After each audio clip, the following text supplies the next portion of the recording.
We gon' separate live from jazz.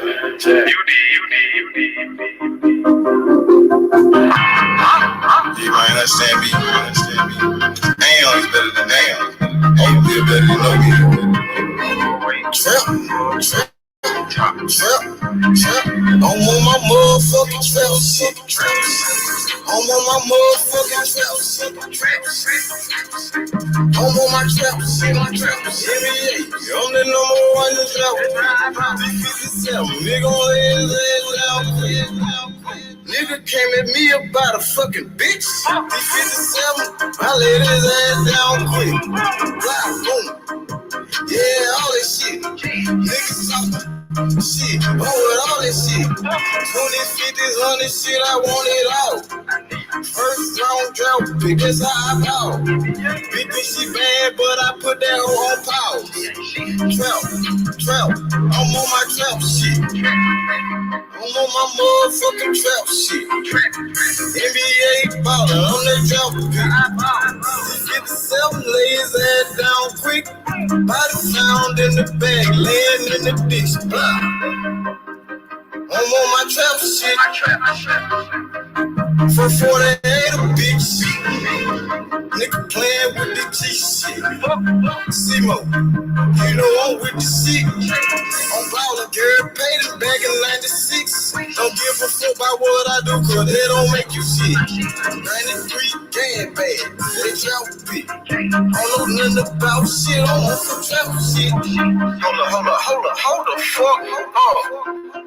I don't think these niggas believe in you, man. They sleeping on you, man. Free up, man. I thought you the number one trap pick. I'm on my motherfucking trap shit. I'm on my motherfucking trap shit. I'm on my trap shit. Yeah. I'm the number one in trap pick. Close turn off the phone. It's time for this beat. Had to grind for the shot, that's all the way on me. I'm on some trap shit, you niggas somewhere out there sleeping. Trap like a drive-thru, they know I keep growing mad, cause I keep on firing up that reefer. I told them flex, got it, hold it down for my people. Ballin' like a motherfucking trap pit. D57, me gon' lay his ass down quick. Niggas scared of something bad, that's all a nigga need. In my trap house, no sticks, stems, or no seeds. NBA drought pick, that's how I ball. 20s, 50s, 100s, shit, I want it all. I'm on my motherfucking trap shit. I'm on my motherfucking trap shit. I'm on my trap shit. NBA, I'm the number one in drought pick.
Pray to God, I hope it change. Really gon' change. These niggas, they change the game. These bitches, they change the game. These niggas, they change the game. Really gon' change. Change. When that shit gon' change. Change. Never change. My nigga, we ain't the same.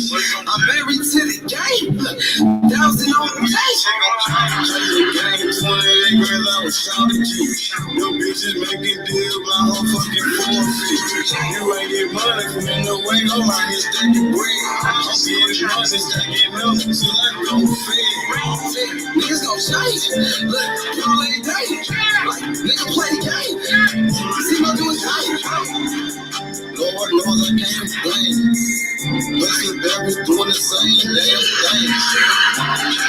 You know these niggas gon' change. I know what I need all my damn change. These niggas, they change the game. These bitches, they change the game. These niggas, they change the game. We gon' change. Pray to God, I hope it change. We gon' change. These niggas, they change the game. These bitches, they change the game. These niggas, they change the game. We gon' change. Wonder when this shit gon' change. Hey, she classy hard, but she cook for change. Shit, who can she blame? With the screw, I hear in the street, this shit for nothing. These niggas, they change. It ain't the same. Nigga, Lord, it ain't the same. It ain't the same. Niggas change them like the world. These niggas gon' change. These niggas gon' change. These niggas gon' change. Yeah. Stay down to all the stress. Purchase your tracks today. Still choosing this. Change. These niggas, they change the game. These bitches, they change the game. These niggas, they change the game. We gon' change. Pray to God, I hope it change. We gon' change. These niggas, they change the game. These bitches, they change the game. These niggas, they change the game. We gon' change. Wonder when this shit gon' change. Hey. Everybody understand me? You know, some niggas ain't changed in years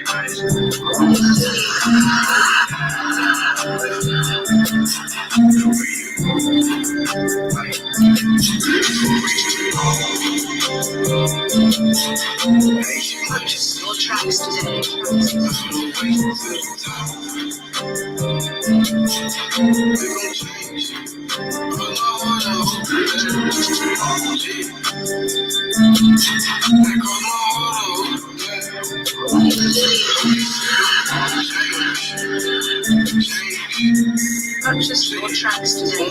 Purchase your tracks today.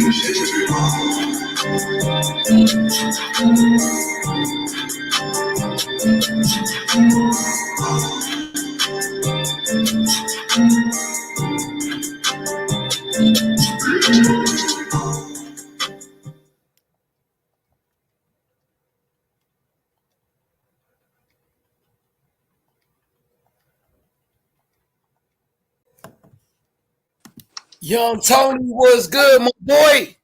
What's up, man? It's been a while. Tony. Yeah, Tony, how you feeling, brother? I'm good.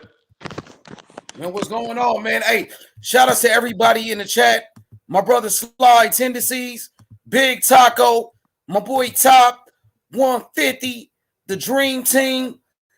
Shout out to everybody, Toughest G, Danny the Great, all my peoples though. What's good, man? How you feeling? I'm good. You out there in Vegas still? Yeah, I'm still. We leave on Monday. You like it out there? Yeah, we're just visiting family. We haven't got we haven't gone to any of the casinos yet and stuff like that. And it's gonna be crazy this weekend. I think there's a UFC event this weekend, right? Isn't there? Oh no, there's no UFC or like anything for a while. What up, D-Style Boxing, HCP? So tomorrow I will be on D-Style Boxing panel. You know, it's the round table.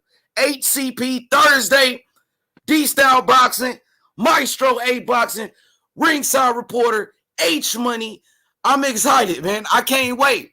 I appreciate the opportunity to be on the platform with my brothers from the HCP, and I'm ready to represent. I'm ready to cook, man. You know what I mean? Yeah, H. And for me, this whole conversation we've been having about Earl and Bud, to be honest, for me, neither of them deserve that 60-40 split like they've been demanding. At best, maybe 50-50 for both of them, because I looked up their pay-per-view buys and stuff like that. Both of them. There's not a big difference. Between who? Between Earl and Bud. There's maybe 60 to 70,000. No, it's more than that. It's more than that. I'm gonna explain. Shout out to D Style Boxing. He said Maestro A Boxing channel. So the round table show will be on Maestro A Boxing tomorrow. I will be on the platform. Me, D Style Boxing, Maestro A Boxing, and ringside reporter. Shout out to my brother Kenny. So tune in tomorrow. So before we go live on H Money Boxing, we will be on Maestro A Boxing, and the after party will be right here. Shout out to Lalo Boxing. He said LFG. What's good? What does that mean? LFG. HCP, you dig? Hispanics causing panic. HCP, let's get it. I can't wait for tomorrow, man. I'm excited. I'm excited for you, H. D-Style Boxing is doing his thing, and dude's absolutely fair. Yeah, that's my guy, man. Those are my boys right there. And I just can't wait, man. I appreciate the opportunity, and I'm ready to cook. Yeah, Young Lalo, what's good, my boy? Yo, Lalo. What's good, man? Hey, but if you look at Earl Spence, his biggest pay-per-view against Mikey Garcia was 400,000 pay-per-view buys. 400,000. No, hey, give me 1 second. Let me hook up my earphones. I can't really hear. No, I'm just talking about. I'm talking about Earl Spence, biggest pay-per-view. Compare Earl Spence, his biggest pay-per-view, to Terence Crawford, biggest pay-per-view. Earl Spence did more. Now, Go ahead. For me, I'm talking about the total pay-per-view buys. I'm not talking about just one pay-per-view. I'm combining. Yeah, but I want to. I feel you. You saying in an accumulation of all they're the pay-per-views, total, all the pay-per-views total. But if you look at Earl Spence, his biggest pay-per-view, 400,000 against Mikey Garcia, and you compare it to Terence Crawford, biggest pay-per-view, which is 190,000 against Sean Porter. That's 200,000 more. Hey, I blame Bob Arum for that, man. They made that pay-per-view on the app. Again. For me, but those UFC pay-per-views are on the app too, though. Yeah, but but for me, when I look at the Earl, try to get the benefit about the Bud thing specifically. Yeah, honestly, if he had the backing of a Stan Kroenke with the LA Rams, like Spence has with Jerry Cowboys. Jones in Dallas, he would have the same amount of pay-per-view buys. To be honest, I mean, we don't know. We don't know for sure. I think it's a combination of different things. Terence Crawford doesn't have the dance partners like Earl Spence, and even when they did have the same dance partner, Sean Porter. Who did more pay-per-view buys with Sean Porter? Terence Crawford or Earl Spence? Earl Spence did 300,000 with Sean Porter. Terence Crawford did 190,000. Hey, what's a bigger network? ESPN Plus, the app, or that where they fought Earl Spence or DAZN? Oh, like Fox pay-per-view or ESPN Plus. Man, exactly. Man, when it comes to like I said, when it comes to those UFC fights, bro, the app works just fine. But when it came to Terence Crawford, his pay-per-view, all of a sudden it was the app's fault. So, I mean, I just think they need to do a better job with Terence Crawford. He needs to do a better job promoting himself. He doesn't like to talk. What else, man? He do got to promote himself a little bit more, man. That's where that's his downfall a little bit. Yeah, no, and for me, when I look at, like I said, for me, both Earl and both Earl and Bud to me are not the type of fighters that go out of the way to like talk trash during or promote themselves outwardly. They usually let their performance inside the ring determine on what fans they can garner. Do you guys agree?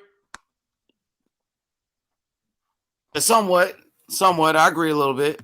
To a certain But point. you gotta understand, it's not Earl Spence's fault that he come from a big state like Texas and they support No, their I'm fighters. not blaming him. I'm not blaming Earl. I'm just saying I hate when fans like they don't boxing fans, not you. I'm talking about boxing fans in general. Forget the fact that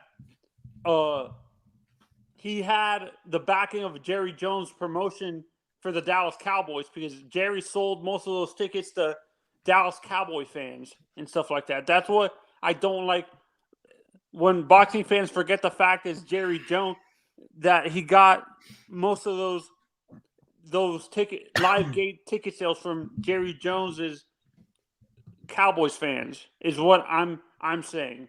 Do you see where I'm coming from? That fans are forgetting the fact that he had the support of a Jerry Jones selling out those tickets to his Cowboys fans. H.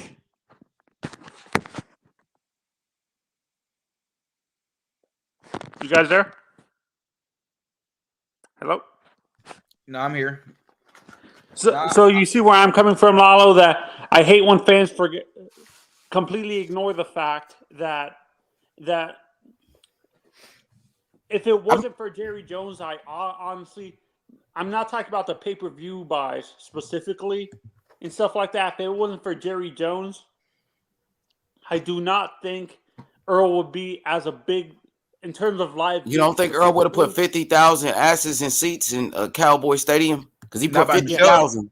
Not by himself. You got to realize. Yeah, but you got to it was realize him and Mikey together, but he beat Mikey though. He was the winner though. At the end of the day, No, that's what I mean. He was the winner. I agree, but Mikey brought the majority of them fans out. Fucking, they brought them together. No. Because Mikey ain't fought on pay-per-view ever since that Earl Spence fight, so I can't just say it was all Mikey. No, but I'm not saying it's just Mikey. I'm looking at the Jerry Jones factor is what I'm saying. He sold most of those tickets to the Cowboys fans that aren't and Dallas fans, people from Texas, Earl Spence town from his city. No, that's what I'm saying. I don't think for me, I do not think Earl would have sold that many tickets without Jerry Jones. Hello. Yo, what up, Prime? What up, man? How you doing, man? How you guys doing? Yo, what up? Hey, I want to ask you, Lalo, what you think about Terence Crawford, suing Bob Arum Top Rank and say he said something about race that Bob Arum. Man. Hey, what's your thoughts on that? I want to get everybody's thoughts. Yeah, nah, man. I was a little disappointed because Bud's like damn near one of my favorite fighters. And I don't like, that, going to the race card and him pulling out that race card and shit. I'm not really a big fan of that. And but I mean, Bud been with Top Rank since 2011. He never really got a big ass fight like they promised him. He was supposed to get Pacquiao. That shit was never delivered. Errol Spence never got delivered. But I just didn't agree with the whole fucking race card shit he pulled out. Bringing race into it, that makes it something else. Now, yeah, when you bring race into something like that and you accuse somebody of being racist or whatever, bro, ain't no turning back from that. That's one of the worst things you could do to somebody. Yeah, I mean, I think Bob Arum's a great fucking promoter, man. He did a hell of a job with a lot of color fighters, Mexican, blacks. He bring them up right. Exactly. Yeah, and for me, I understand if he would have sued him for contract malfeasance, not this whole race crap that he's saying. So what you think about that, Tony? Do you agree what Terence Crawford is doing? He accused Bob Arum of being racist. He sabotaged his career because he's black, and that's what he does to black fighters. No, what do you think about that? I don't agree with the racist. I sort of agree with the sabotage part, but not with the him being black. I could understand the sabotaging his career from the contract malfeasance part, but not the race card thing. Yeah, because I mean, Bob Arum promoted many black fighters, many other colors like Mexican, white, everybody. So I mean, for him to pull that years, card, like 60 years or something, 70 since Ali Day. That's what I'm Yep. saying. And he's still promoting black fighters like Shakur and brown fighters like Keyshawn Oscar. Davis, That's all what of I'm them. saying. So Yeah. for Bud to Big say something like Baby, that, come on, man. That's Jared out of Anderson. pocket. Yeah, I mean, I was surprised when I saw that. I ain't gonna lie, because you brought the race shit into it. Now it makes it something different. Now it's bigger Exactly. than boxing. Yeah. Hey, check out my boy Sly comments and we go to prime time. He said, my uncle is a lawyer. He's saying it's really hard to win a defamation/racism lawsuit without solid proof. Plus, Bob Arum is 1000% politically connected. This seems pretty spiteful of Crawford. Damn. Do you agree with that, Lalo? With my brother Sly is saying that this is kind of spiteful of Terence Crawford? A little bit it is, man. I mean, And it's not the first time Crawford did bring up the race card thing. He did bring up the race thing with Canelo. Said Canelo didn't fight black yeah, fighters. Canelo was avoiding exactly. slick black Correct. fighters. What you thought about that? Man, I just don't agree. Bringing race to boxing. That's my only thing. That's all I could say. I'm not a big fan, man. If I want to talk boxing, let's talk about boxing. Leave that race shit out. But for Terence Crawford to say something like that, it's like a low blow, man. Especially, I'm a big fan of his. Yeah. Yeah. No, but for me, like But I still said, got to beat in Errol Spence in boots. Hey, do you think Terence Crawford will lose fans after this shit? Yeah, he would, man. Yeah. For saying some stupid shit like that, I think he would, man. You know what I like? You know what I like too? I like that you guys are like, you guys see the big picture, right? Because I'm Hispanic, like I said, I'm a Mexican male, and I have a lot of black friends and stuff. And I like when they speak like the truth, right? Instead of saying like, you know what, this is it, it's just racism. It's not, because even I know racism. I've been called the craziest shit by people when okay, that's a racist. You know what I'm saying? Or that's a what I mean? Whatever the case may be. So in boxing, I like that it's just pure. Let's just fight, but set up the best fights, and don't bring racism to it. Yeah, he might have. Bob Arum, he's old, bro. He's from the old school. He's trying to get paid. He only knows green. That's it. yeah, and like I said, I disagree with the race part, but I understand if he sued him for contract malfeasance and like not promising him fights he couldn't get. That's what I would have understand the lawsuit. If I would have understood that lawsuit instead of this racism crap that Bud is pulling and stuff Bud, like that. there's audio of Bud saying he loves Bob Arum and that he's his best friend and he's at parties with him. So. Exactly. Now, Terence Crawford, I feel like, bro, you should be thankful because nobody knew who the fuck you was. And Bob Arum gave you an opportunity, bro. Put you on HBO. Made you a fucking champion. There's no disrespect to Crawford, but it's two sides to every story.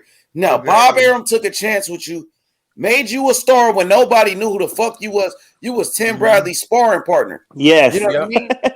Facts. And only people who are actual boxing fan, like real fans, know shit like that, right? That he's like, we know him because Tim Bradley's sparring partner. We dive in deeper, right? That's why I fuck with your channel, man. Because you speak like what I'm thinking, the truth. You know what I mean?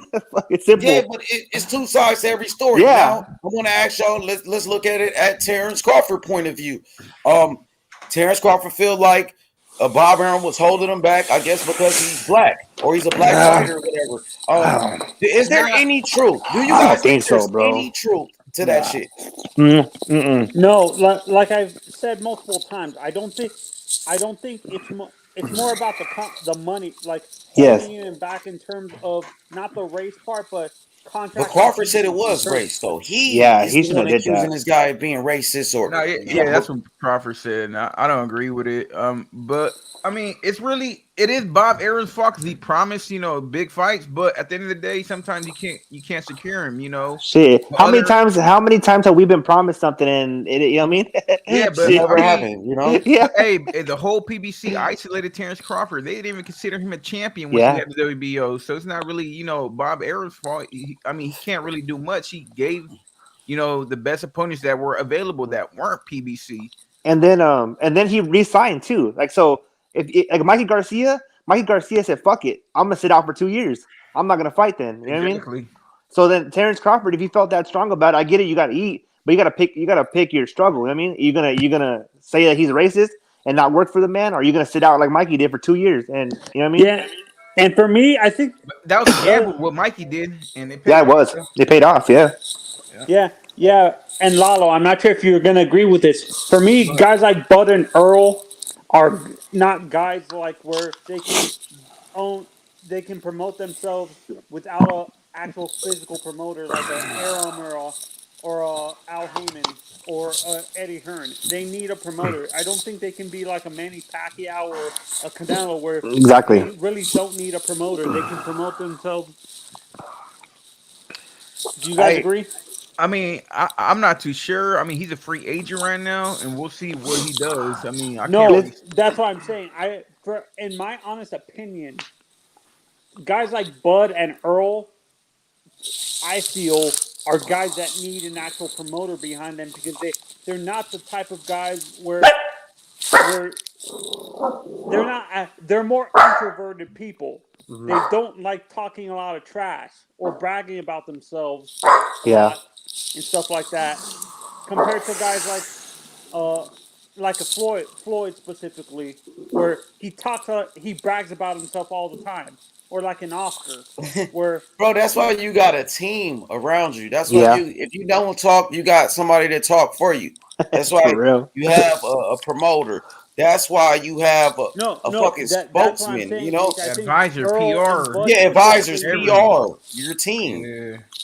But I think managers too, and shit. and I think too, it depends on your demographic and what star power you like. Like look at Mikey Garcia, bro. I'm a Mikey Garcia fan. I'll go to any fight that he watches, and a lot of the Mexican fan base will do that. Mikey could sell out. Mikey sold out 20,000, I think 25,000 against Martin or whatever the hell his name was. I don't even know who the guy was fighting. I still watched it. You know what I mean?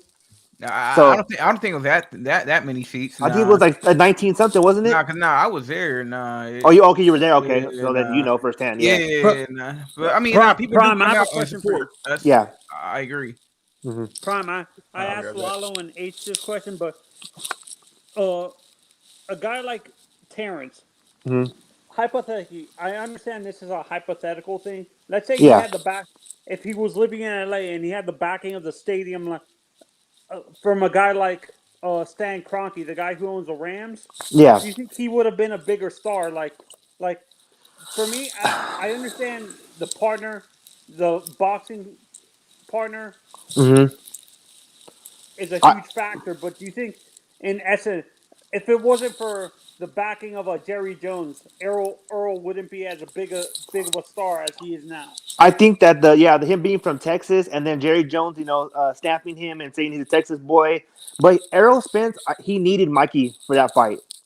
There's no way that fight would have been that big without Mikey. I am convinced of that. But I could be a little biased. But I think Earl and somebody else wouldn't have done the numbers that did. You don't think Earl and Loma would have sold out that? Uh, that's a gray area. Yeah, Loma, maybe just Loma, but other than that, I don't think so. You know what I mean? So Oh I don't wait, know. my mistake. Not Not Loma. Loma. Instead, I mean Um, Earl and Manny. Earl Manny. and Yeah, Manny. no. Oh yeah, or Manny Pacquiao. Yeah. Oh yeah, for sure. Yeah, for sure. But that. I mean, that's Pacquiao though. He's one of the. He can consider him almost a goat. You know what I mean? So yeah, definitely. But other than that, like an active fighter, no, I don't. I think he needed Mikey that day to. And You that's what don't Mikey think did it. Ugas would be able to sell No, out? definitely not. Because I know me. I'm just one fan, but I know me and my family, we would have definitely not paid for Ugas and or EJ. But hey, who knows though? You never know till it happens. Yeah. No. That's where I'm coming from. The fact of being that you can't. There's no apples to apples comparison Yeah, comparing exactly. where in terms of selling out an arena like where he was selling out in Omaha and Yeah, stuff like that, and comparing it to Cowboy Stadium selling half of the yeah, tickets and stuff like that. It's not a fair comparison. You yeah. Okay, agree, DJ Lalo? says that's not true because Earl did almost the same pay-per-view numbers with Sean Porter in Los Angeles. Okay, well, see, Okay, well, that's if that's facts, then that's three. Then so maybe he can. That's what I'm saying. I mean, it's all I guess up for interpretation or facts. You know what I mean? So, but from my point of view, I just don't see it. But hey, it probably is true then. Shit.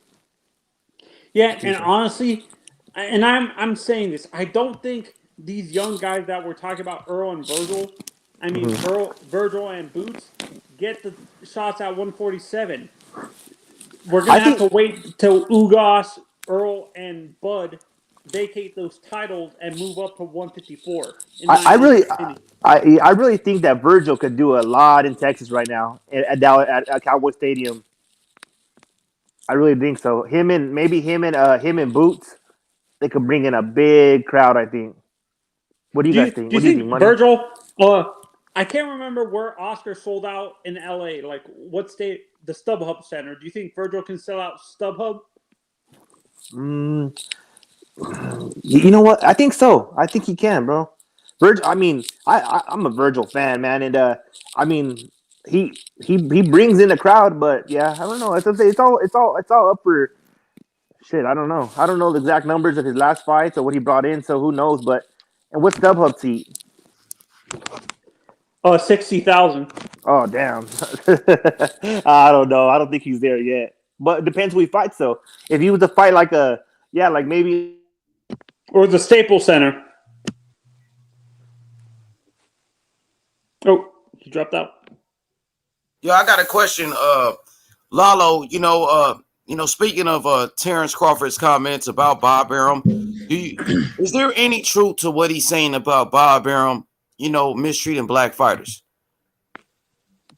I mean, I'm not too sure. Shit, from what I know, I mean, he's been promoting black fighters for hella long, and he's doing an amazing job with these young talent. So I don't know. Maybe he's mistreating them because in general. Okay, what about the Shakur Stevenson Oscar Valdez fight? Now, Shakur Stevenson been calling for Oscar Valdez since 126.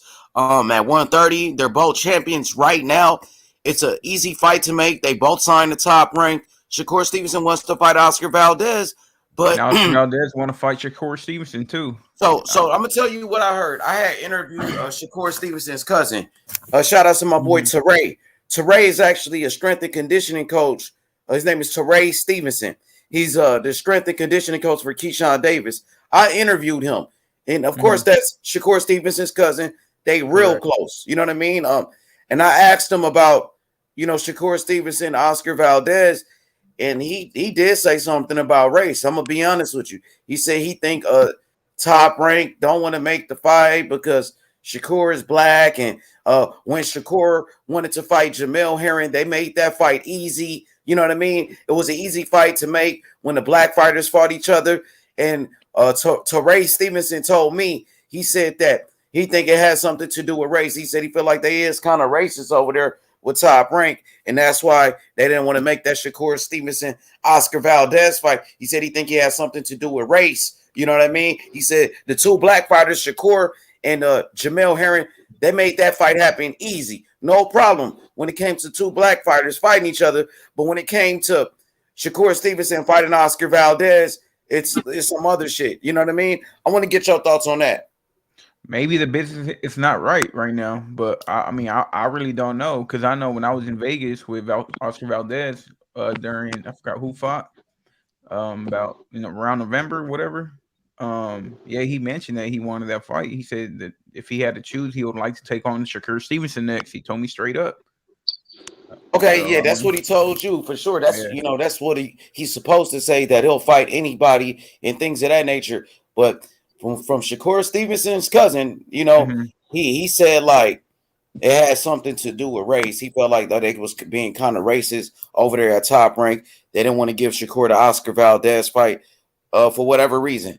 But I don't exactly for whatever reason. I really don't know if race. But he brought the race thing up. He did bring it up though, Lalo. I ain't lying. Yeah, I'm pretty sure he brought it up. He probably did. I'm not. Yeah, he brought it up, and I was like, oh, okay. And he said he felt like they was kind of being racist over there at Top Rank. They didn't want to give Shakur the Oscar Valdez fight, and now you hear Crawford saying that. I remember Bob Arum. That's his close cousin. They close as shit. Go ahead. But for Bob Arum, we got to know he's a businessman. He got to make sense, money wise as well. He's probably got another big fight. But Bob Arum makes a lot of racist comments though, because I've heard him say stuff like. If they want to do big pay-per-views, they have to go put a Mexican in there. And when he was talking about Tim Bradley, so I've heard him say this before. So Bob Arum is a racist, if I'm being honest. He's lost a lot of money on Tyson Fury. When he was putting Tyson Fury in the ring outside of the Wilder fights, when he's putting Tyson Fury in the ring with guys like Otto Wallen and Tom Schwartz, and they're doing 3,000 tickets in Las Vegas, he probably lost a shitload of money on that event. But he's always bitching and crying about Crawford, so he's not very consistent. He used to dick ride Lomachenko a lot more. When Lomachenko was on top, he used to definitely dick ride Lomachenko a lot more than Terence Crawford, if I'm being honest. I believe Crawford also said something about, there's only like 2 employees for Top Rank that are black, and the rest is like all white or something like that. Crawford said that? Yeah. Oh, that one dude, what's his name? Derek Harmon, former fighter. He works with Top Rank. He's black. He's close to Bob. So I guess that's one of the only black guys that he's talking about. Dang, I didn't know Crawford said that. Yeah, I was reading the article, and somebody else quoted that on Twitter. They brought that out today, that Crawford said that? Yeah, it was on the news. Here, I'll send you the link. That's fucking crazy, dog.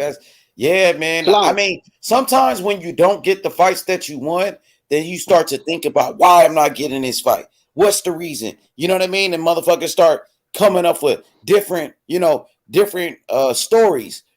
Why this never happened. And I guess that's why they feel like it's a race thing. I'm not sure.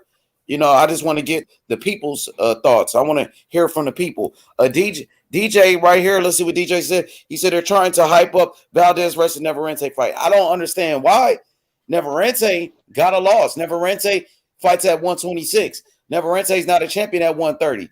I want to see champion versus champion. I want to see a unification fight between 2 undefeated champions, Shakur Stevenson and Oscar Valdez. If they want to make that fight later, okay. Yeah, both in their primes too, Valdez and Shakur. And both fighters seem to want it. I don't even know who Navarrete is, bro. I'm just keeping Navarrete fought at 126. Bro. You don't know who? Oh my god, Emmanuel Navarrete, Navarrete. That boy cold. He's a good fighter. He got one loss though. He's good though. Yeah, he cold. Maybe Bob thinks he can make money off that fight with Navarrete and Valdez. It will bring a lot of money. That fight, Valdez. Like I said, the star though than Oscar Valdez. It's all about business for Bob. It ain't about anything else. It's all about business, bro. And when you get like that, could be the fans gonna tune in because they know what both styles bring. It's gonna be nothing but action packed. They could probably call it another classic like Morales versus Barrera or something like that. That's what that's what I'm assuming. Bob is you bring a lot of fans out for sure. It depends on where you put the fight at. The Mexican fans will definitely support it. You know what I mean? They're gonna buy tickets. They're gonna show up to that fight. Maybe it's a quick money grab. Is that what it is? I'm not sure. Yeah, you know what? Bob Arum has a history of this, because when Oscar, just before Oscar was going to leave him, or even Manny Pacquiao, because he'd always rob Manny Pacquiao just before his contract would be up. When he fought Tim Bradley for the first time, he fucked him, and then with the Jeff Horn fight, he fucked him over as well. Same with Oscar in the second Mosley fight when his contract was over, he robbed Oscar, and he's trashing Bud as well. So Bob Arum has a history of doing this. Whenever his fighters are about to become free agents and he thinks they're not going to re-sign, he tries to fuck up their public image. Because Bob Arum was making a lot of comments about Crawford's star power, saying that he's not a star and he lost money and this and that. He was doing that by purpose to fuck up his market value. So I think that's why Crawford. Man, they made when Crawford brought up the race card. He brought up the race thing. Feel like I'm being mistreated because I'm black. Now this opened the doors for other things. Now this is bigger than boxing. Now people gonna be looking at Top Rank. Your biggest star, pound for pound, number one of the best. Canelo, Terence Crawford. Terence Crawford, pound for pound, one of the best. Crawford is saying that you're racist towards black fighters. That will only hurt your business. But go ahead. I kind of feel bad. See, I'm a big Terence Crawford fan, but I actually don't know where he goes from here, because the situation with Top Rank, I don't think he'll ever go back to Top Rank now to fight Josh Taylor. I don't think anyone. I think he's done. I think with PBC, on their official podcast, one of their executives was talking kind of negative about Crawford, saying that they don't want to make a big fight with him and Spence, and they're not interested. And with Eddie Hearn and DAZN, they don't have any welterweights. So I kind of feel like Terence Crawford, his career is a bit kind of fucked up now. What do you think? Yeah, right now everything is fucked up. I'm not gonna lie. Now he's dealing with this fucking lawsuit. You going against Bob Arum. Bro, Bob Arum ain't no little dude in the sport. Bob Arum is the fucking godfather of boxing. Arguably the greatest promoter in the history of boxing. You know how many connections Bob Arum got? Bob Arum could ruin this dude's career right now if he wanted to. For real, it'll make it hard for Terence Crawford to find a fucking fight. Now, Terence Crawford, you know, he's probably fighting a battle that he can't win with Bob Arum at this point, to be honest with you, bro. Just look at Mikey Garcia. He went against Bob Arum. He was on the shelf for 2 fucking years. Yep. Now, I feel like Terence Crawford is really starting to burn some of his bridges. I mean, he has a decision to make, and he did it. He wanted to go at Bob Arum, call Bob Arum racist or whatever. Now you're going against Bob Arum one-on-one, one of the most powerful people in the sport of boxing. Do you think this is a battle that Terence Crawford can win, or did Terence Crawford, you know, do too much with this one? No, I think Terence Crawford is I think he's a warrior, man. He's a champion, and he's got a strong spirit. So I think he can. I'm not sure if we go to court. They might settle out of court for maybe a few million, but you know, it's tough, man. You know, I mean, what do you think? The one positive thing I will say, man, this shit is not a joke. You don't fuck with Bob Arum like that. You know what I mean? And then you definitely trying to fuck up his business. Top Rank, these guys are powerful. They got ESPN. That's a billion dollar company. You know what I mean? You got some of the top guys. Terence Crawford, some of the people that Terence Crawford look up. I mean, those fighters that look up to Terence Crawford, Shakur Stevenson, Keyshawn Davis, they all signed to Top Rank and Bob Arum. If that was the case, if Bob Arum was so racist like Bob Arum, like Terence Crawford is saying, Top Rank is racist. Why Terence Crawford didn't tell Keyshawn Davis not to sign with those guys? Yeah, and you mentor Keyshawn Davis. You're close friends with Keyshawn Davis. Keyshawn Davis look up to you. You train with Keyshawn. Why he didn't tell Keyshawn stay away from Bob Arum, stay away from Top Rank if that's the case? Yeah. Sometimes you gotta be careful who you fuck with. It goes both ways. If you're Bob Arum, you got to be careful who you fuck with. You're fucking with Terence Crawford. You talk bad about Terence Crawford. Now Terence Crawford, he won his get back. You know what I'm saying? Yeah. And on top of that, Terence Crawford, you got to be careful. Go ahead, brother. Yeah, the problem is I think Crawford's really angry though, because Bob several times made really bad comments about Crawford, saying that no one, you know, he didn't sell and he lost a lot of money. That kind of fucked up his market value. So that's why PBC were talking bad about him. And I think Crawford's really angry now because he knows that Bob did this by purpose. But the one thing I will say, positive thing about him and Top Rank is, if I'm not mistaken, wasn't he the highest paid welterweight in the division? Because they kept saying that. Yeah, he was. That's what they were saying. People were just coming to my channel saying that yesterday. Oh, Terence Crawford got the highest guarantee out of any welterweight, right? Yeah. Because then Spencer's guarantee was $2 million, someone told me, and Crawford makes way more than that. Because he made like over $6 million against Porter, and he made like $5 million against Khan, and yeah, so he was the highest paid welterweight. So was he really being mistreated then? If he was getting paid the most money out of any welterweight, did they really treat him bad? Yeah, see that's the problem, innit? Because they did pay you a lot of money though, and to be honest. So it's tough, man. But they probably didn't do that good with him because near the end of their career, I think Bob Arum did try and fuck up his career a little bit by saying that he didn't sell. And how though? Give me some examples. How did he try to fuck up his career? Whenever you talk about Terence Crawford, they just keep talking about how much money he'd lost on him and how his events weren't that big, and how is it true? That's true, right? His events aren't that big. He's not a big ticket seller. He's not a big pay-per-view sell. He's not a big pay-per-view attraction. He's not. Is that right or wrong? I mean, what's wrong with that? Is it true? Isn't that true? No, I think isn't that true though, right? No, it's true. But the one person that shouldn't be saying that is your promoter, though. His job is to He's just being brutally honest. Is he being brutally honest? He's not beating around the bush. He just calling it for what it is, you know. But does that mean that he's a racist? When you got plenty of fighters that work with Bob Arum, Top Rank, you know what I mean? You see Top Rank, Bob Arum, they give Andre Ward a job as a commentator, who's a black man. Timothy Bradley, another black man who works for Top Rank. They do they call the fights. I mean, I'm not gonna sit here and say Bob Arum is a racist, bro. You know what I mean? Yeah. That's hard, bro. That's, words are powerful, bro. If you accuse somebody of being racist, bro, you know what I mean? You better mean that shit, bro.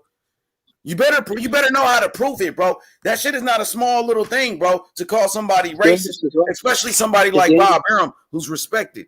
Yeah, it's dangerous as well, because what about if they try and counter-sue him for defamation of character? That's the problem as well. But sometimes people try and counter-sue you, so he's suing them for being racist. What about if they try and sue him for lying, or trying to fuck up their image in it? So I think maybe Crawford, I don't know, man. This is a really messy situation. Having a legal battle with Bob Arum, a guy that's got ESPN worth billions, I mean, that's not a good situation to be in. Drewski, my boy Andrew Tucker. Andrew Tucker World, what's good? What's good with you, H? I had to come through for a few minutes, man, to show my little brother some love, man. I know it's been a minute, man. I just been a whole lot been going on with the family, and just been working in and out of town and stuff like that. But I had to show my little brother some love, man, and I had to just touch up on the topic just a little bit, man, just to just give my 2 cents on how I feel about the whole situation. For sure, Andrew. Good looking out, man. I appreciate you coming through, big bro. Man, this is breaking news. Terence Crawford sues Bob Arum, I guess, for being racist or whatnot. This is a serious matter, man. This is not a joke. Terence Crawford right now is a free agent. He just left Top Rank, and we starting to see all of this shit unfold right before our very eyes, man. What's your thoughts on the situation today?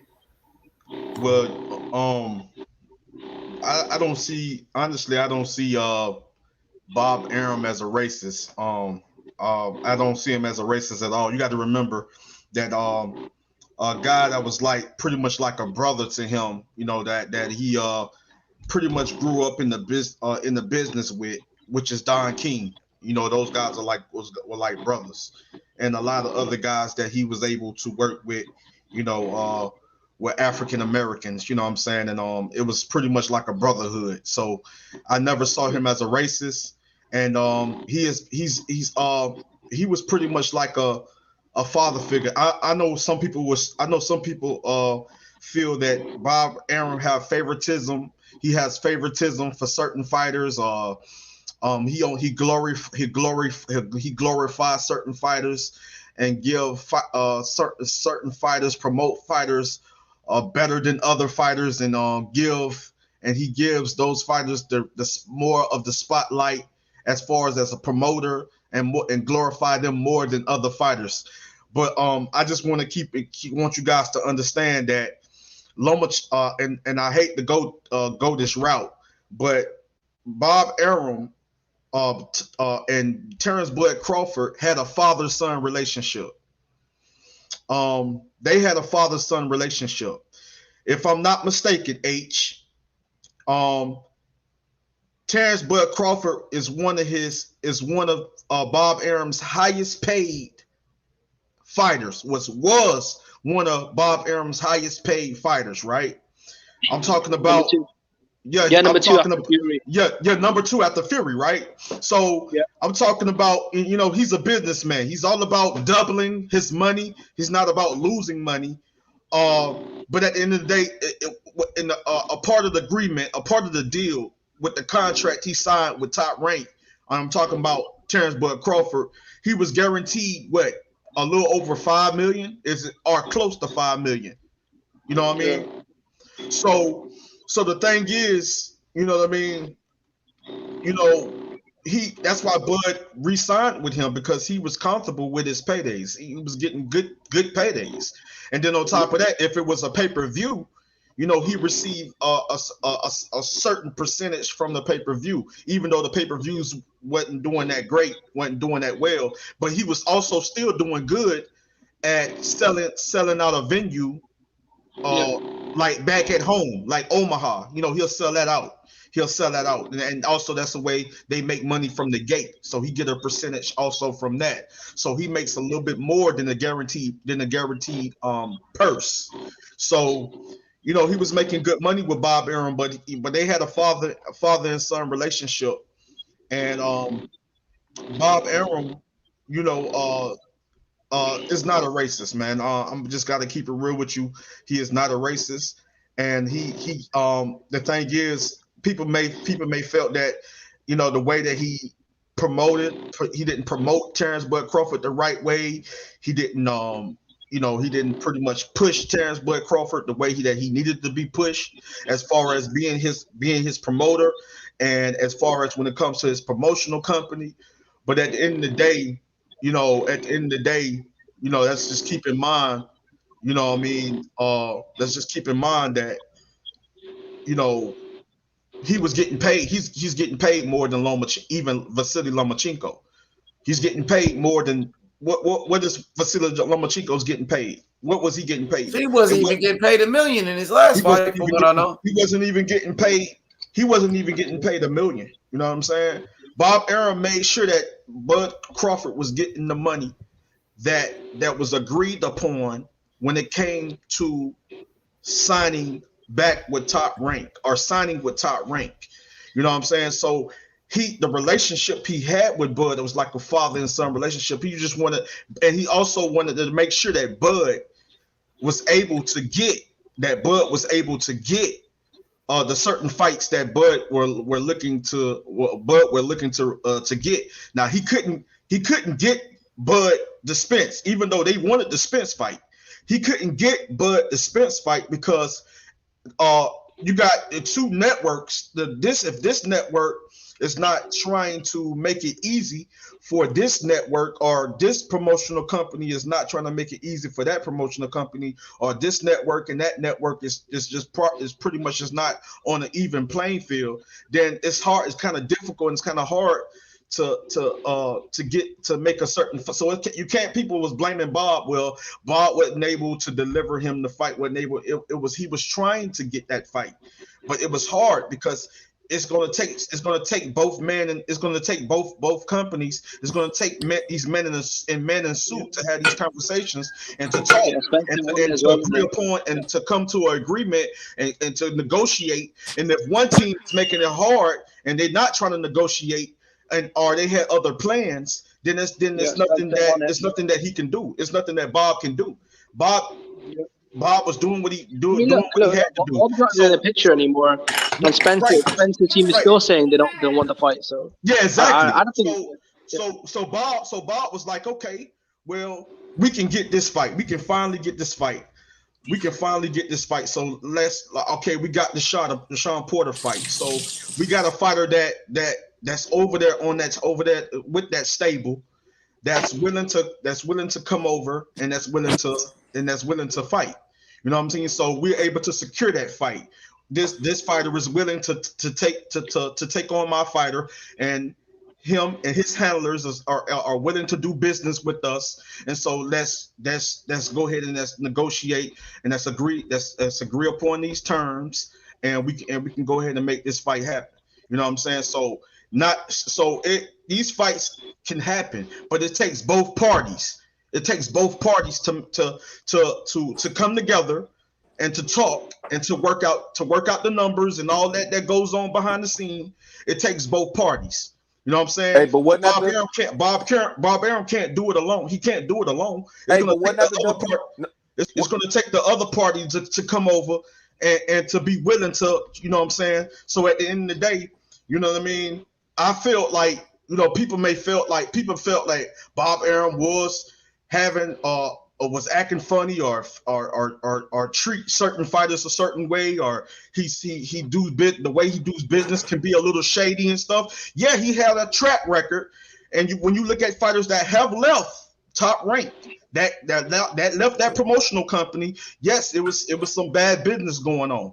But we got to keep in mind that he's also was a part of some of the biggest fights, in the sport of boxing, in the sport of history, in the history of boxing. So he's not the only promoter that fighters left.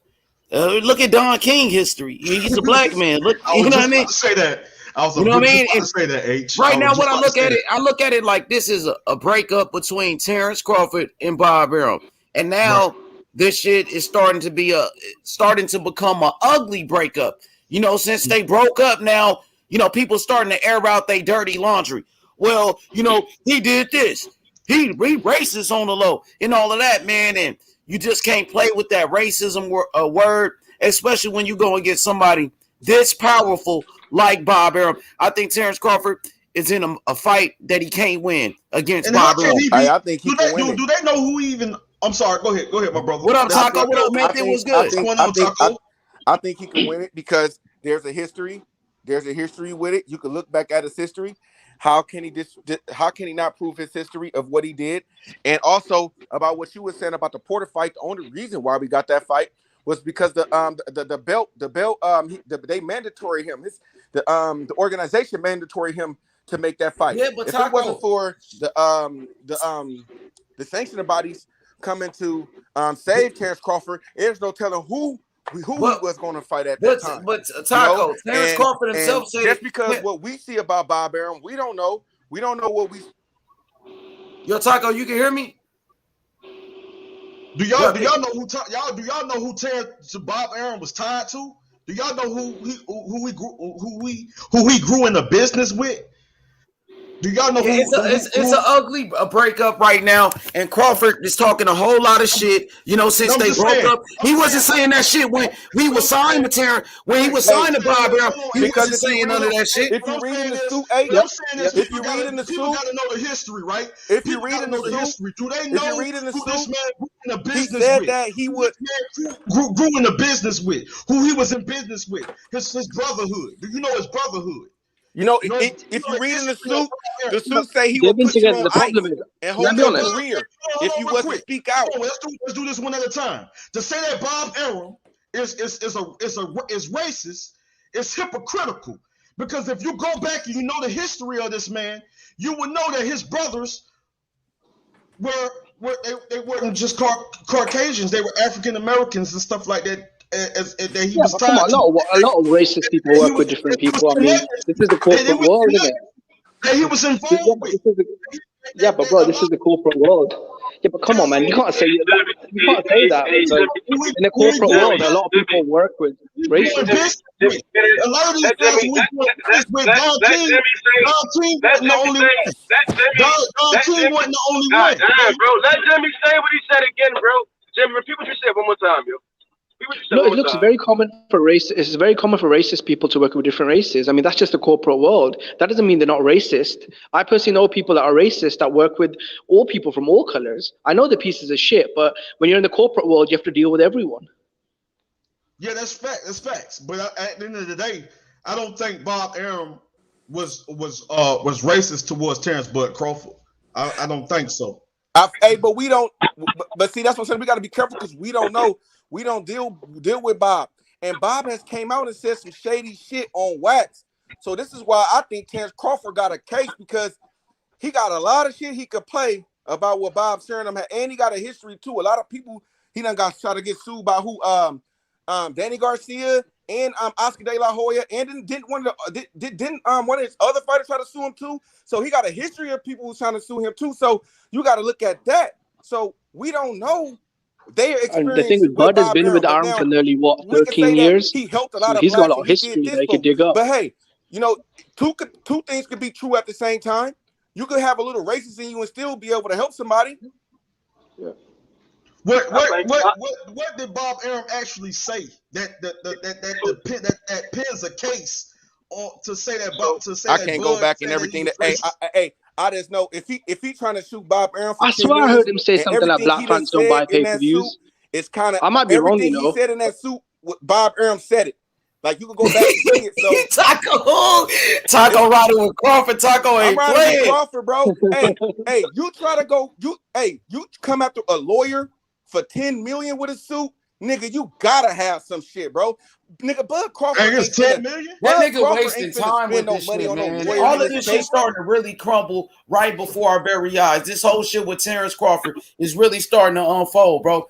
Bro, don't waste your time and waste your money trying to sue Bob Arum for some shit you really can't prove. But if he does what if win he this win shit, then, H?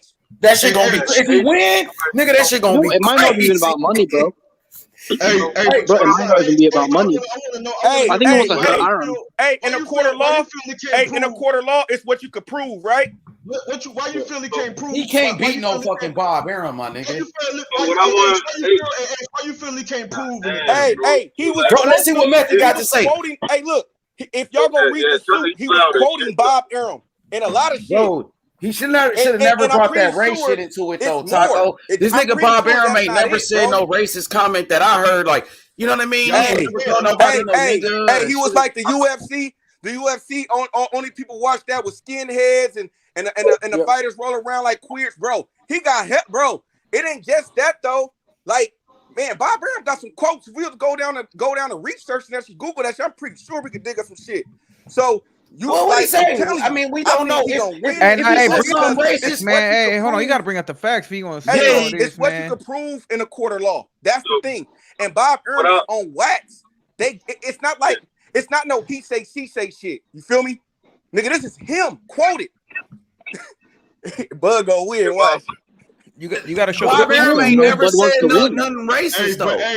But the thing what about if this isn't even about money though? Hold on, real quick. What about if it's not about money? Bud just wants to hurt Arum. Have you thought about that? These guys have been together for over 12 years, maybe 13. If he sued this man and have no proof and no evidence, it's gonna backfire on his ass like big time, nigga.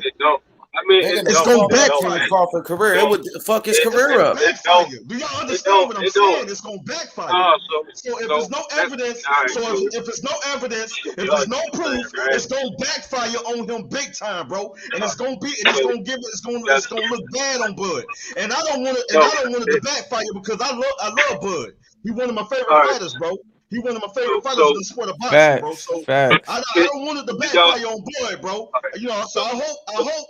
I don't feel right about him going this route, bro. I don't feel right about it, but it is what it is, though, bro. Can y'all hear me? This shit. Yo, we can hear you, Method. Yeah, we hear you, Method. Go ahead. Hey, you said two things, right? Like Bob is too powerful. It's a fight he can't win. When you say shit like that, I'm not talking to you that right. We have that in our mind, right? That automatically says somewhere in the subconscious that he has done some prejudiced things, right? When a person says, well, that's too powerful, a fight to fight, that's saying basically subconsciously like, yeah, he might have done it, but because he got power and money, you may not be able to prove it. But when you look at the lawsuit, it's more so about a bias, about being kind of prejudiced. You see what I'm saying? Racists may have came out in it, whereas though some of the things like Taco was saying may be offensive or some slurs, which you can't really just say in today's times, right? Now, do I believe there's been a prejudice or a bias done by Bob Arum? Yeah, you can literally see the shit in boxing. Yes, you can see it. You know, the Shakur Stevens is a perfect example of where though trying to make what's this motherfucker's name? What's the guy Navarrete and Valdez, right? That's damn near bias. You see what I'm saying? That's a prejudice thing to go on. You know what I'm saying? It's instead of making and unifying your titles on the same platform, you're trying to move another guy to get him to get paid, whatever the reason may be, instead of getting this other fighter who's in the same sanctioning bout or in the same weight division. That's bias, bro. That's an evident bias. Method. It's also more about. Read it on ESPN. There's an article that goes into depth. Crawford's actually saying that the Top Rank didn't love it. You know when Crawford was fighting once a year, he's actually suing them for that, saying they couldn't secure him more dates. Because apparently, I guess he wanted to fight more than once a year, but Top Rank wouldn't give him dates. But that's what I'm saying. That's cool, right? That's the cool part because it's on wax, like Taco said. You get what I'm saying? They've been sat down. I just seen Andre. Andre did something amazing, right? I don't know if anybody see it, but he was sitting there talking to the zone, right? And when he talking to him, these motherfuckers is laughing at this nigga. When he's giving his complaints, bitch, you hosting my shit. You commentating my shit. And you talking down on me. I can literally go back to a fight where this motherfucker Chris Mannix said I would never vouch for Andre to fight Canelo. The stupid this is why I be saying these motherfuckers talk so quick. And Chris Mannix is a liar, bro. He was telling Andre that I'm your biggest fan. Like Chris Mannix is not a Demetrius Andrade fan.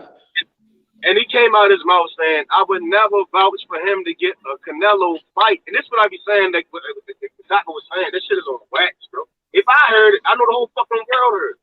And that's just an example of, like, it's a lot of shit that just shouldn't be said, especially when you're the promoter, right? So when I go down in history, right, well, we look up Tex Rickett. You dig what I'm saying? Tex Rickett can make the fight.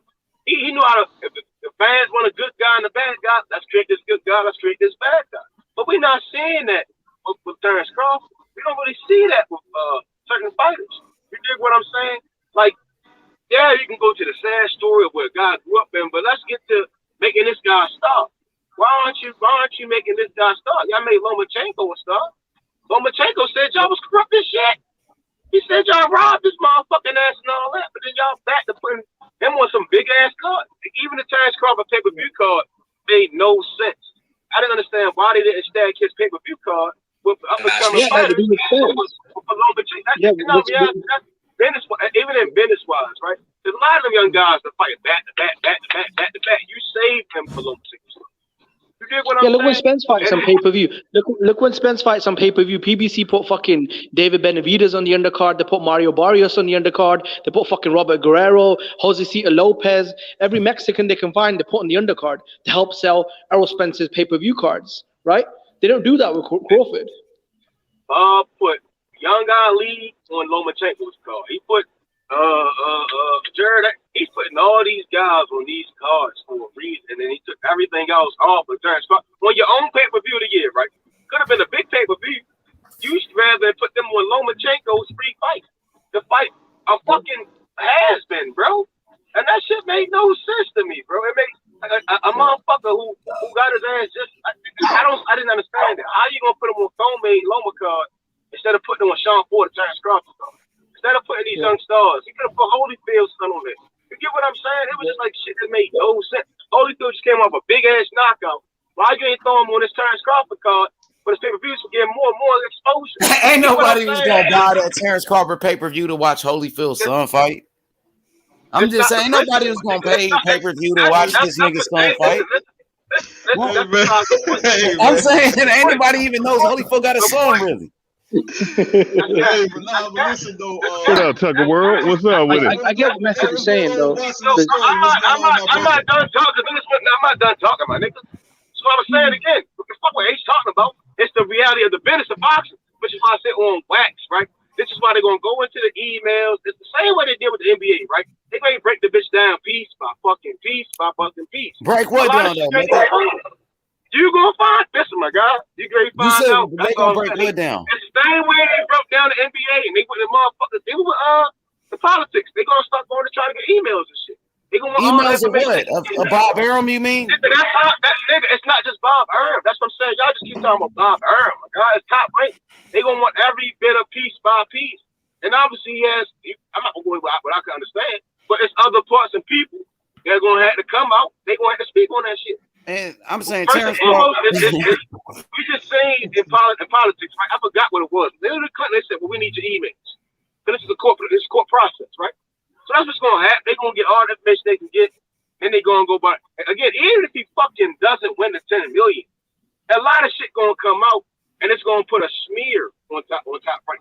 It's gonna put a smear. They owe money as well. Go on ESPN.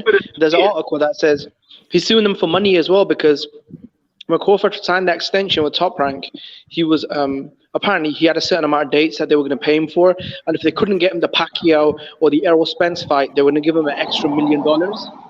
That's the only reason he signed the extension, right? So they'll give him the Spence and Pacquiao fight, and if they couldn't, they'd pay him $1 million extra on top of whatever his purse was. Apparently, they didn't do that, and also I think he missed out on one of his dates as well for guaranteed money.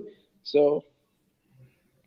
So again, this is a legal situation. If we all understand how the court system works, it's gonna get deep. They're gonna because it's so big, they're gonna have to go into this person, but they do what they do. Again, they suing top, right? Not just Bob Arum. Top to Bob. Everyone is ready to get chopped apart, and we're gonna need all your information. How they get the fucking Ponzi scheme? They went through the whole fucking building. We need all y'all shit. We need to check y'all shit. Why the fuck is this going on? He doing all of that shit, bro. He bullshitting, bro. If he I'm just saying that nigga's bullshit. He gonna do all of that shit. That nigga need to be focused on making the best fights possible.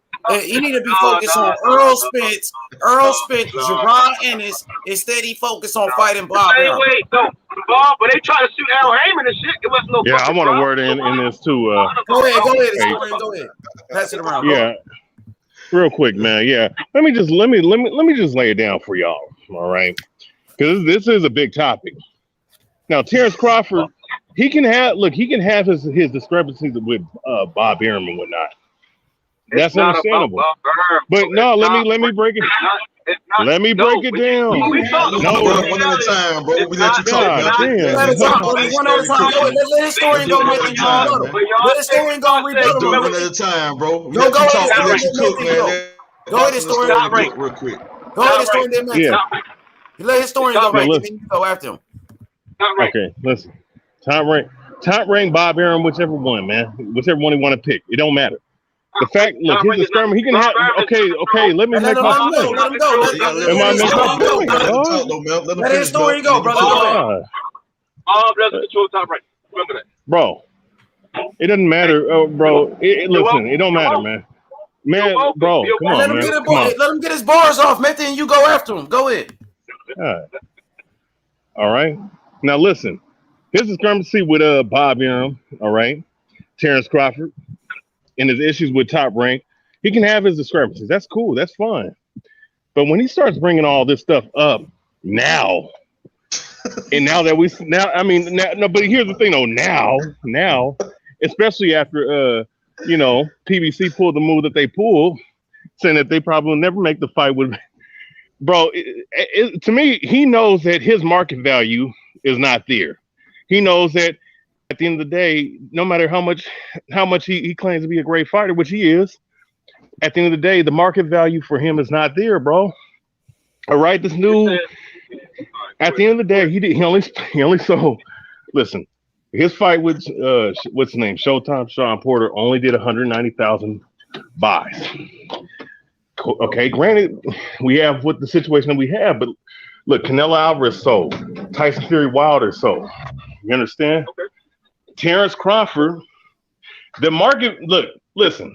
When I can go live and ask people live, and they could tell me who Tyson Fury, Canelo Alvarez first and foremost, with Deontay Wilder, Tyson Fury, they can name me who they are, but they don't know who damn fucking Crawford is, bro.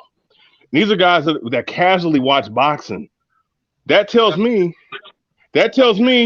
that Terence Crawford don't understand that he is not as popular or as well known as he think he is. What does that translate to? That translates to the fact that maybe your market value is not as high as you perceive it to be. We gotta bring in facts, and we gotta use common sense. And the fact that Terence Crawford, let me just make this last point. You can rebuttal. With Terence Crawford, the fact that Terence Crawford is not known, and he's not a big draw like that outside of the state of Nebraska, should tell you that he fucked up when he first re-signed with Bob Arum in the first place a long time ago, and when he left. He must have thought he was a damn megastar. No, people are not out there to sit up here. They're not about to sit up here and sign you or make big deal fights with you, man, like that. All right. You know what I'm saying? Let me rebuttal what he's saying again. We use there's so many rankings, right? When they come up with these pound for pounds and all this other shit, people sit down and vote. Even cash, they go around, they just this shit. This guy right here, belong right here. So motherfuckers know who he is. As we can see it entirely, right?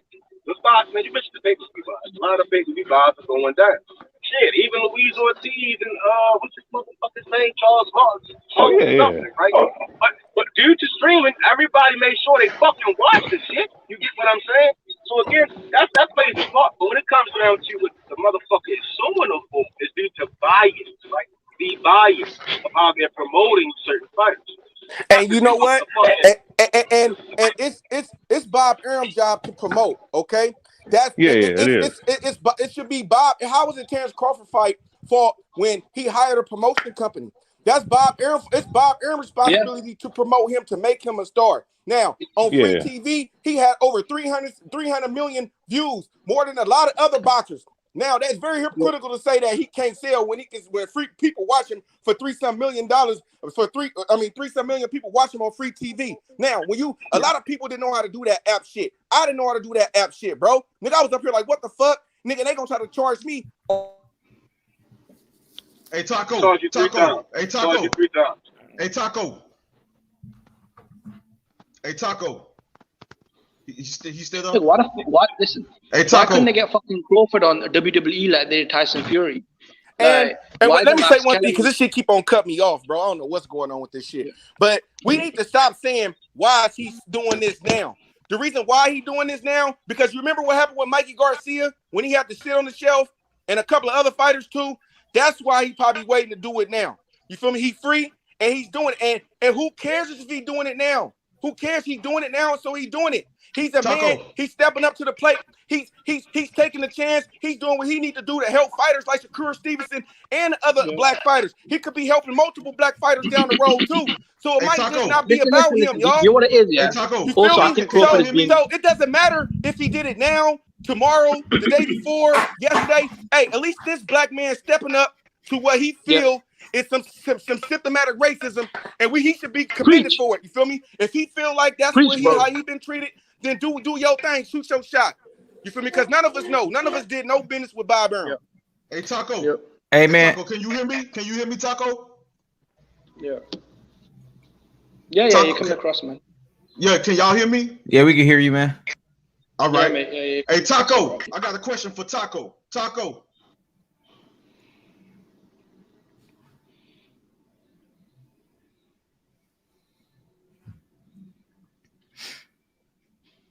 I don't think Taco can hear me, but I know the rest of y'all can hear me, right? Yeah, we can hear you. Man. Okay. Now. Yeah, go ahead, mate. We can hear you. All right. Now, who over there in Top Rank? What was in Top Rank? Part of Top Rank? Who was Terence Bud Crawford? Because Taco mentioned, like when he was fighting on free television, right, on ESPN, right, he was doing good views. He was doing good numbers, right. Like Taco say over 3 million views, right? Yeah. So was Terence Crawford also fighting back home? Was he also selling out venues? Yeah. In Nebraska, yes. Right, in Nebraska. Even in Vegas. And now answer this question: who was the second highest paid athlete over there in Top Rank? Terence Crawford. Yeah, Terence Crawford. Terence Bud Crawford, right? Yeah. Right. Shit, Jack so Ali paid back in the day. He over there still waiting to get this motherfucker. But hold on. So he was so he was getting paid even more money than the Vasily Lomachenko. Now I understand what some of you guys were saying. Like I think it was Method and when it was talking about it was what's the name? Yeah, Taco. When he was talking about when it comes to promoting and things of that nature and stuff like that there. But at the end of the day, we can honestly say that Bob Arum, you know what I'm saying, in a way was doing his job as a promoter because he made sure that Terence Bud Crawford got paid. Got paid. No, I don't agree. No, I don't agree. You should tell you why. Because if we look back at the market, if we look back at the market, this is when the zone stepped in. This is when ESPN was going strong, bro. Back then, everyone was overpaying everyone. The reason why Arum kept Crawford is because he wanted a piece of the welterweight title, right? He wanted to make future fights with Pacquiao, with Errol Spence. We can honestly say that he was doing his job as a promoter, but we can all agree he could have done a better job as a handler and his promotional company as a handler of Terence Bud Crawford. He could have done a better job. Can we all agree? Yeah, he could have done a better job. The logistics for his events. I mean, what did Bob Arum really do as a promoter, bro? If we're keeping it real, outside of handling the basic logistics of his events, what did he really do as a promoter? Tuck. Now, I want to say something real quick about the racist part. Now, mind you, I will say something about the Guillermo Rigondeaux. Guillermo Rigondeaux may have an issue to a certain degree the way they were treating him, but that's also indicative to how he fights. He's not an exciting fighter. And his style, Now, real quick, I'm gonna get this point off. Now, real quick. Now, at the end of the day, Bob Arum was able to promote. Listen, Bob Arum was able to promote Muhammad Ali and Floyd Mayweather. Now Floyd didn't stay with them, and he became his own boss. That's cool, but I'm just saying.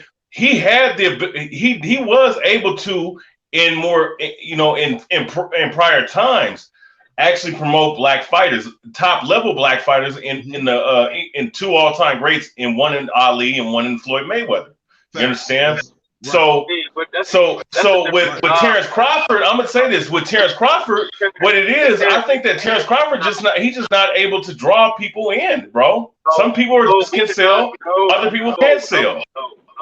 That's a fact, bro. We cannot. Hold on, we cannot. I agree to a certain point on that statement, bro. I agree on that. We can't use. Why is everyone missing this one point? Venice was raised in the 60s and 70s, right? Where there wasn't a social media, where there wasn't all these different platforms, right? For them to promote these fighters, right? Whereas though it was totally ran different, right? So whereas today, where they have top-ranked organizations, where they supposed to be moving a little bit differently, and doing shit like they should have been trying to have Terence Crawford with the Green Bay fights, and there's just so much shit they should be doing, right? Compared to how they move. They should have had them on WWE like they did Tyson Fury.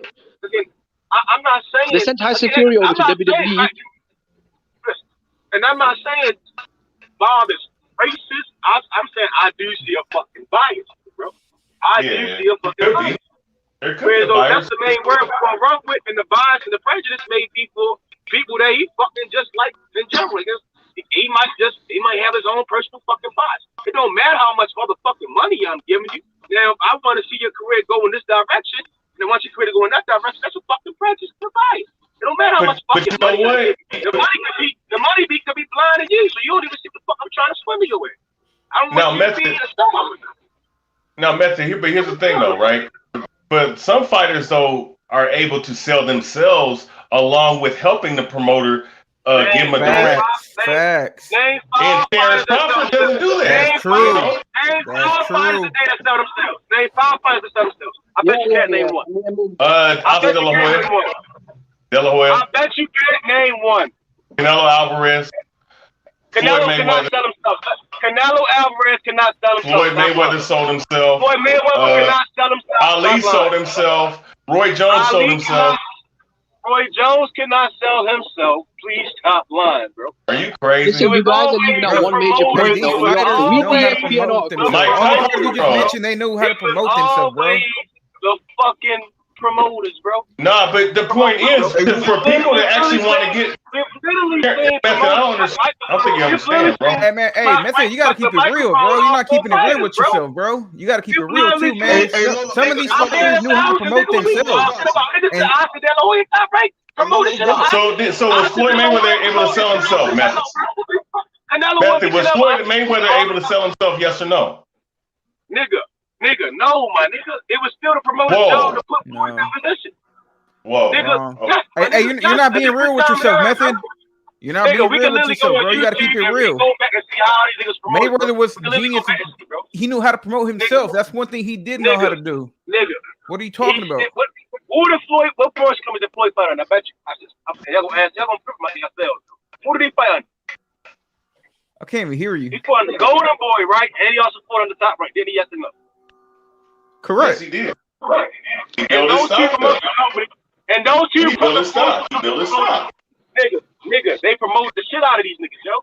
To a certain degree. Bro, look, Floyd plays the villain, bro. That's how he promoted himself. He portrayed himself as the villain.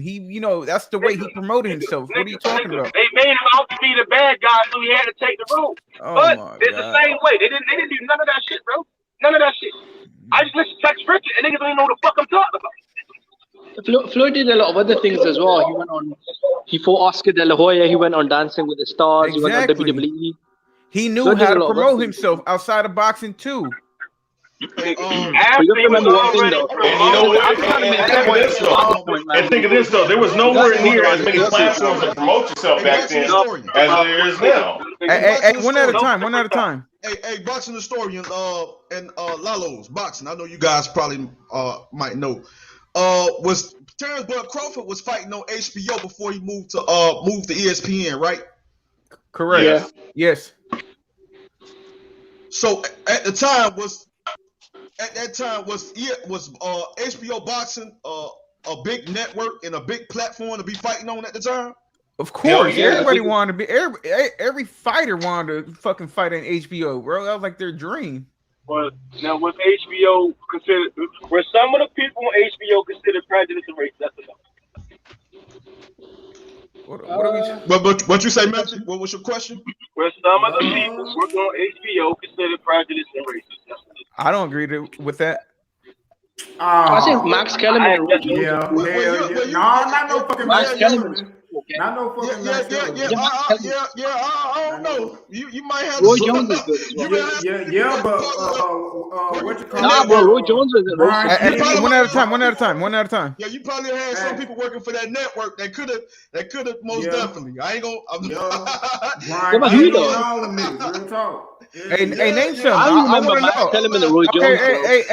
Hey, Tucker, name some people because I'm curious who you guys gonna name. I'm just saying, like it could have been some like, because I don't think like the I don't know, like people say Max Kellerman. I don't think not Max Kellerman. The reason why I can say not Max Kellerman because Max Kellerman, if you knew the history of Max Kellerman, bro, he kind of like grew up like in Larry Merchant. Yeah, correct. Apparently, I don't know about this, but a lot of people have told me whenever Stephen A. Smith kind of coons a little bit, Max Kellerman pulls him up on it. A lot of people have told me this. I haven't seen it. Are y'all talking about like Larry Merchant when he's do the post-fight interviews with Mayweather? Yeah, his cards. He was one of the motherfuckers. Bernard Hopkins or something like that. Last Black Hope and shit. He was one of the motherfuckers talking about the last Black Hopes and Great White Hopes and shit. Yeah, he said some things. Yeah, they not lying. They not laying on that one, bro. Yeah, I feel like that's not relevant though because I understand what you're saying, Jimmy, but he said some things, bro, that can most definitely perceive as being, you know what I'm saying, low key like racist though. You know what I'm saying? I remember if I was 50 years younger, I'd whoop your ass. Okay, we believe you, Larry. We believe you. You ain't shit. Bro, listen, that's one of the historical moments, and as far as post fight, whatever, bro. What the fuck did Floyd apologize to him for, man? That's some bullshit. Bro, I didn't want Floyd to apologize to him, bro. That was some bullshit. I love when Floyd went off. You ain't shit. Hey, even Bernard Hopkins went off on him too, huh? We all can agree that it is a few maybe racist or some shit like that on HBO. Not racist, but you know, bias. Let's say bias or something. Bias that's a big word, man. Okay, hold on. Okay, we're gonna say this. Bias. Okay, we're gonna ask this. Biased against a person with the same skin color or not? What do you mean? Yeah, but there aren't any white superstars in America though from boxing. Bro, exactly. But you would always hear him talking about, oh, that's the last Black Hope. Oh, that's Bro, the one thing I will say is, bro, during the Canelo Golovkin build-up, bro, the HBO team were riding Golovkin's dick so hard. That's the one thing I will notice. Do you remember during the face-off, even though Canelo was a superstar, the fucking HBO cast, man, they were dick riding Golovkin like there was no tomorrow in it. Yeah. That was probably. I mean, Canelo probably had a little bit more buzz, but at that time, it was probably like, you know what I mean? Yeah. Yeah, and they were very biased during the Andre Ward and Kovalev commentary. I felt like they were very biased. You know the first fight? Shit, the whole build-up of that fight was on some black versus white shit. Yeah, that was crazy, man. That's the worst I've ever seen. That's way worse than anything I saw for Pacquiao Mayweather. Although, to be fair, I kind of came up near the back end of that rivalry. That was the worst I've ever seen in the boxing community. Ward Kovalev. See, that's what it was. A lot of that shit came, that was like some fan shit. I guess, I mean, we ain't even let Method get done talking. A lot of people get interrupted what he said. I want to hear, what he was saying. Method, you on your way? What you doing? Because he asked the question. I want to see where he was going with it. Is he still on? Shit, I see him, but he probably doing some shit. But no, I actually want to ask you this guys a quick question before I drop off. In the article on ESPN, it says that Bud Crawford mentioned several times that Bob Arum went out of his way to discredit Crawford's image, to fuck it up basically for future promoters.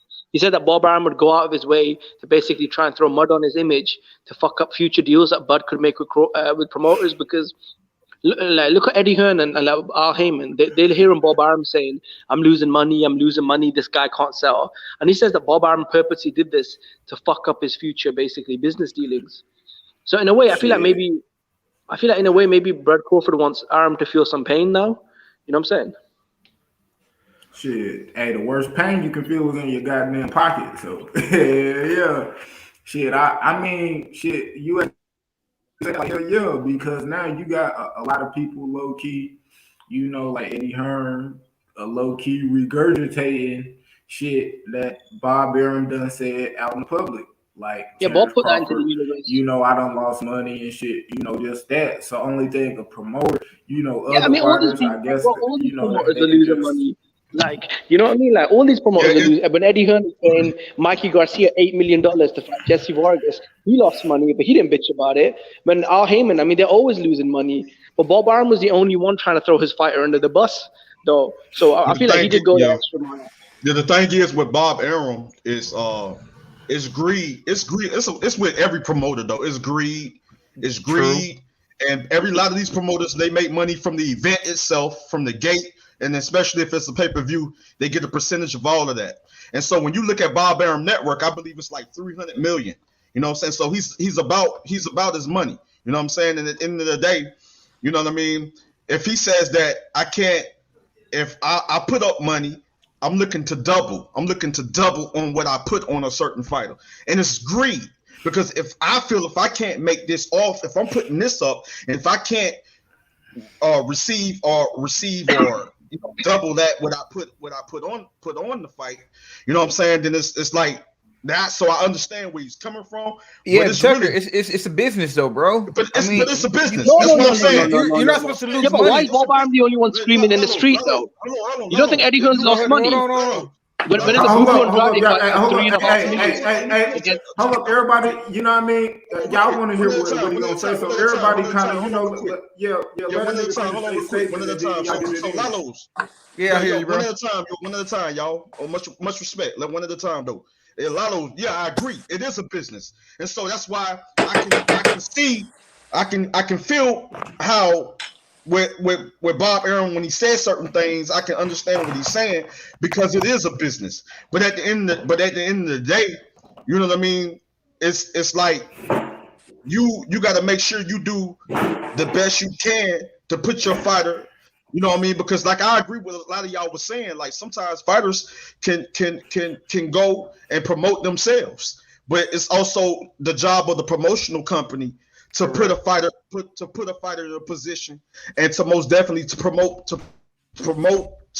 them to the best of their ability to make sure that the fighter will get the recognition, the spotlight, and be put in a good position. That's what the promotional company is all about. That's true. No, hold on. Hey, that's true to a certain point, but the fighter also got managers, advisors, you know, a PR team to help him out. About to say that. Right. So, you know, the promoter could only do so much, but, you know, the fighter also got to do his part, you know, promote himself a little bit more. And I think that's where Crawford lacked on, to be honest with you.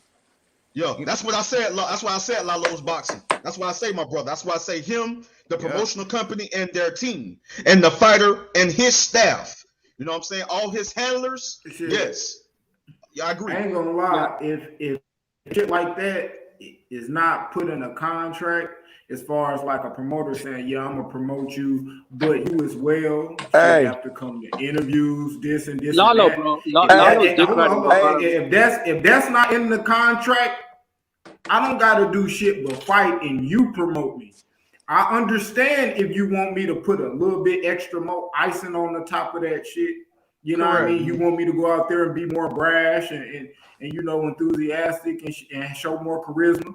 But if that's not me and that's not in my contract, I don't have to do that shit.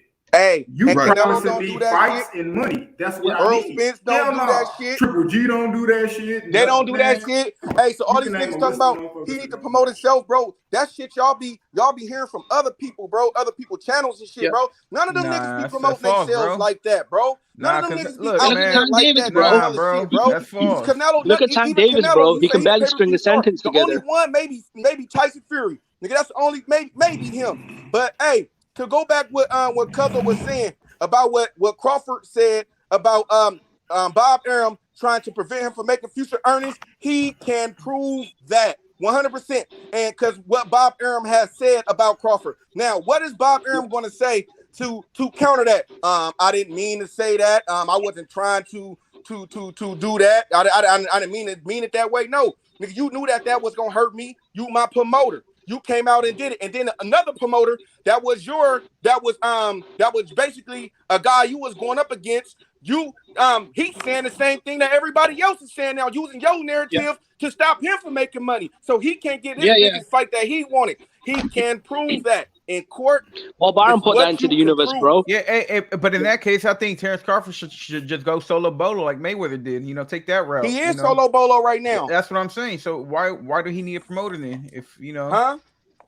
Why would he need a promoter now? Yeah, but you're not listening. No, he's doing Bob Arum. He don't have a promoter right now. Because the difference between what Mayweather did, Mayweather brought Al Heyman, who actually had lawyers and he actually teamed with Bob Arum at a point in time. Bro, he needs to sign MPK Global, bro. And then when that team, hold up, and then when that worked, he was able to go to a whole nother network. Yeah, so, see, and so basically what you're saying, he needs a new team. No, hold up. No, that's not what I'm saying. I'm saying is people gotta get that Floyd Mayweather shit and stop trying to say other people can do it. You can't do that. Yeah. Floyd is an anomaly, and he came in at the perfect time. You cannot duplicate what Floyd did in no way, fashion, or form. No, I'm not saying duplicate. Come in no, with somebody unless you come in with a whole team and actually do some shit like Jake Paul did. Okay, look, exactly. Hey, there's other fighters that took that route. Canelo, that's what he's doing right now. He's working with the other let's keep it real. Floyd Mayweather, yeah. But that's 10 years Mikey Garcia. Let's not say he was solo dolo. Mikey Garcia is another fighter. You need to do your research. Hold on. You need to do your research. Hold on. Floyd Mayweather was not solo dolo. He had Al Heyman and Golden Boy for a good 10 years before he started Mayweather Promotions. He had a good team. That's what I'm trying to say. He had a good team. Yeah, and that's what I'm saying. Like even Canelo again, he had his own shit. Like not his own shit. Canelo still came right at the tail end of Floyd and was able to piggyback off that because Floyd even helped build Canelo. Canelo was on 4 undercards before he fought that man. So that's and how is Canelo promoting himself right now? What are he doing? What is he doing to promote himself to make himself a bigger pay-per-view star? Nothing. Eddie Hearn doing that. When the last time you seen him do a full interview speaking straight English? Never, bro. I ain't never seen he does interviews in Spanish. Canelo hardly does interviews in Spanish, bro. Exactly. Forget English. Canelo hardly does interviews in Spanish. So you can't compare these guys. Stop. You. This is somebody they own. You got to come up with your own shit, your own idea for what you think Crawford can do. Because besides that, everybody talking about a Canelo blueprint, a Floyd blueprint, bro. That ain't. We are not the same. So what route you think Crawford's gonna take? I'm interested in hearing y'all. Shit, he gonna sue his ass. I ain't gonna lie. The thing is, I'm gonna say Crawford. The thing is, a lot of these fighters been putting. Go ahead, Q. My fault, bro. Go ahead, Q. I was gonna say Crawford smart. He didn't do what Mikey did. Mikey got disgruntled and got put on the shelf. Crawford finished his whole contract, got his bread, and he got lawyer money. He can do what he wants. No, I agree with that, but it's Mikey. Hold on. Let me say this. Okay, go ahead. So now, when Crawford done doing what he gonna do, everybody after that is gonna be saying, okay, niggas need to do what Crawford did. Because I guarantee you, he in a good position. I guarantee you, all that guaranteed money he was getting, I bet his stack. I bet he did good shit with his investments because he got lawyers and lawyer money to sue a Bro, big his net worth is more than a big Spencer's. conglomerate to sue some to go against somebody like Bob Arum. You know you gotta have. Yeah, but And that's what I said. more than I can tell you every box. I guarantee you every box on Crawford shit check. And that's what I said. And that's what I was saying earlier. That's what I was saying earlier because that's why he re-signed with Bob Arum the second time because his guaranteed purse was like over, if not close to 5 million, a little over 5 million. You know what I mean? And so that's not including what he get from the gate when he sells out at home and percentage and what he was promised too. Yeah, and what so that's what I said. He was guaranteed like 3 M's a fight. Yeah, see what I'm saying? So at the end of the day, because like I told you guys, he was the second highest paid athlete over there in Top Rank. Second behind Tyson Fury. You know what I'm saying? So and making more money than Vasily Lomachenko. You know what I mean? So Andrew, I feel like you're missing the point though, mate. Because no, I'm not missing like a lot of promoters lose money though. So the like thing Eddie is, Hearn, So the thing is, like I agree with certain people when they say that he could have, because when you have your handlers, your promotional company, and things of that nature, it's their job to make sure that you get the spotlight, the recognition that you deserve to be put in a position where you can make a name for yourself. And I agree with everybody on this panel who said that Floyd Mayweather had to be put in that same position when he had Bob Arum, before he left Bob Arum, and then the same thing when Bob Arum, when he had Al Heyman, when he introduced to Al Heyman, and when Al Heyman was working with Oscar De La Hoya. It's the same situation.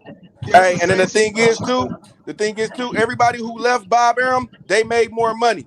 Everybody who made him, who left him. So it don't matter if Crawford was getting 3.5, whatever he was getting. You feel me? It doesn't matter about that. Yeah. He should have been making more. That's how he feels. He should have been getting those fights. He should have had the Pacquiao fight. It shouldn't have been like, I care for Pacquiao, this and that. He should have got that shit. But Taco, you see now that's why he's suing Bob Arum. Yeah, I know. That's why because that shit Bob Arum talked. He is not able to make more money when he left. This is why Al Heyman be a ghost. This is why Al Heyman be a ghost. This is why Al Heyman don't come out and say shit. He don't come and say shit. He don't put shit on wax. I'm not gonna lie. I'm gonna tell the truth. Bob Arum did say the reason why Terence Bud Crawford didn't fight Manny Pacquiao because he didn't want Pacquiao to get hurt against Terence Bud Crawford. I remember him saying that's the problem. He liked the Crawford. The reason why Crawford signed again was for the Spence and Pacquiao fight. Yeah. I remember. Would you consider that as hurting your career? That's already one case right there. That's already one. Yeah, I remember him saying that. Hey, hold on. What about him trying to lowball Porter? Nigga try to offer him $1 million. And the shit he been saying about him. So this is why Al Heyman be smart and don't say shit. He be a ghost. Because nigga shit, ain't nobody gonna come back and say shit to him. You feel me? That nigga don't say shit. You can't incriminate me. Arm should have kept his fucking mouth shut, though, innit? He ran his mouth in it. And this is why I tell you, I think Crawford gonna win. Or he gonna have to settle. He probably just gonna give him that $10 million and pay his lawyer fees. Like, fuck it. Yeah, but because Crawford is listening for like a good, over a year. Now he's about to check him. And even the Bud won the $10 million, bro.